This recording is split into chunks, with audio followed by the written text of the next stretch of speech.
దశకం 67 శ్రీకృష్ణాంతర్ధానము గోపికాన్వేషణము. స్ఫురత్పరానందరసాత్మకేన త్వయా సమాసాదితభోగలీలాః అసీమమానందభరం ప్రపన్నాః మహాంతమాపుర్మదమంబుజాక్షः. నిలీయతేऽసౌ మయి మయ్యమాయం రమాపతిర్విశ్వమనోభిరామः ఇతి స్మ సర్వాః కలితాభిమానాः నిరీక్ష్య గోవిందతిరోహితో భూః.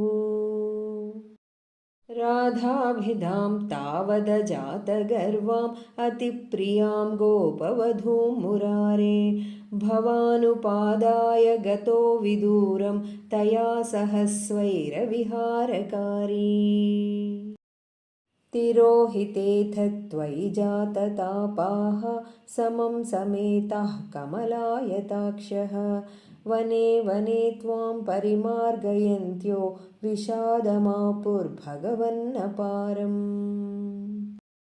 హా చూత హా చంపకకర్ణికార హా మల్లికే మాలతి బాలవల్యః కిం వీక్షితో నో హృదయైకచోర ఇత్యాదితాస్త్వత్ప్రవణా విలేపుః.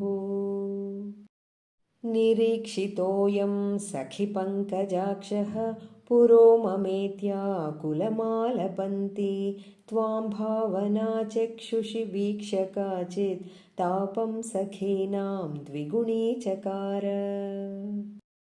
త్వదాత్మికాస్తా యమునాతటాంతే తవానుచక్రుః కిల చేష్టితాని విచిత్య భూయోऽపి తథైవ మానాత్ త్వయా విముక్తాం దదృశుశ్చ రాధాం.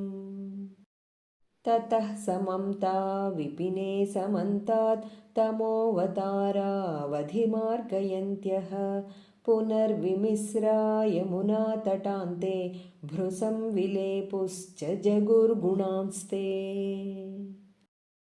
తథా వ్యథా సంకులమానసానాం వ్రజాంగనానాం కరుణైకసింధో జగత్త్రయీ మోహనమోహనాత్మా త్వం ప్రాదురాసేరయి మందహాసీ.